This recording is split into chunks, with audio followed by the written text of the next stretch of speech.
Ryan from Basil Food Journal, and welcome back if you're coming back, or welcome here for the first time if it's your first time. Today we are making dairy-free and vegetarian Pate Chaud. So Pate Chaud uses original croissant dough, but it's actually a Vietnamese small little sort of bread dumpling that usually has pork or beef inside as well, sauteed with onions and garlic and stuff like that. But today we're gonna make a dairy-free and vegetarian version of that Pate Chaud. So if you stick around, hopefully we can make it together.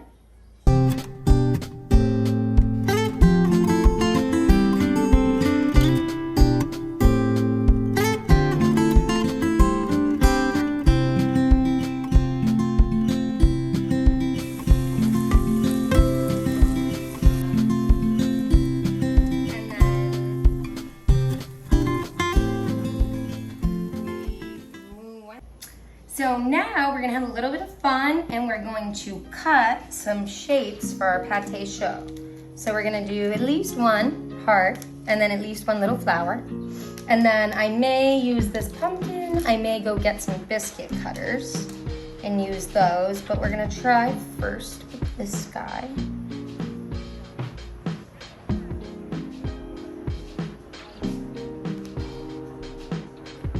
These are just fun little cookie cutters, right?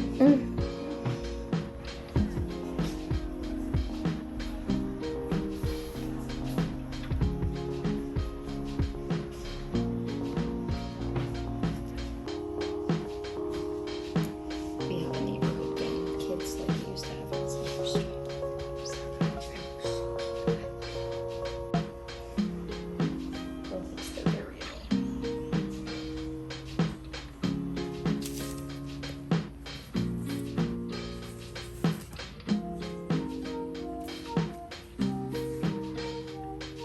And you assemble them on the baking sheet?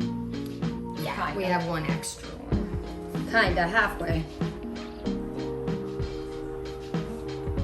So now we're gonna fill them up with our little veggie mix. Oh, which, by the way, smells fantastic. It really does. It's eggplant, ginger, mushroom, garlic,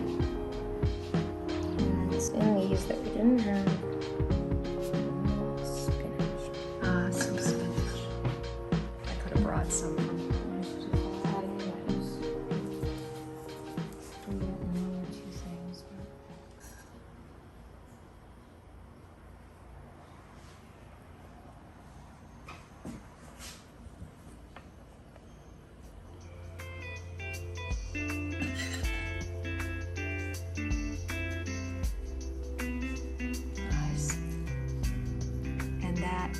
will help the top layer stick. They'll stick together, right? Yep. And instead of wasting milk every time, I just have a jar that I use now. They're only really useful if you make a lot of pastries or bread or anything, but it is helpful and will save you if you find yourself pouring a lot of little glasses of milk. I'm just gonna put the tops in.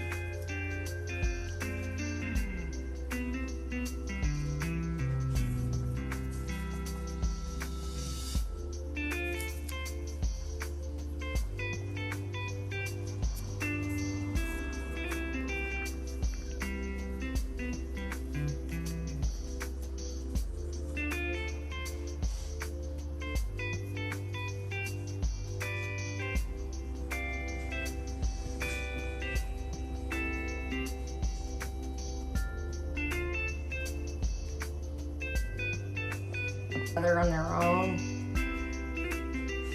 I think the forking on them, But yeah. they will come together on their own.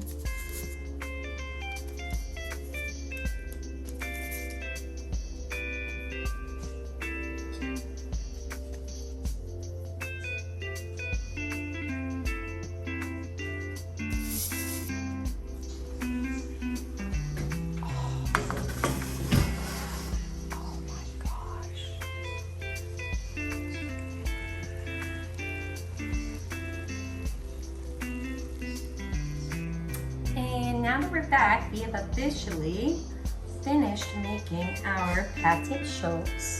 The real test is the noise that it makes when you bite into it or rip it, so we'll see.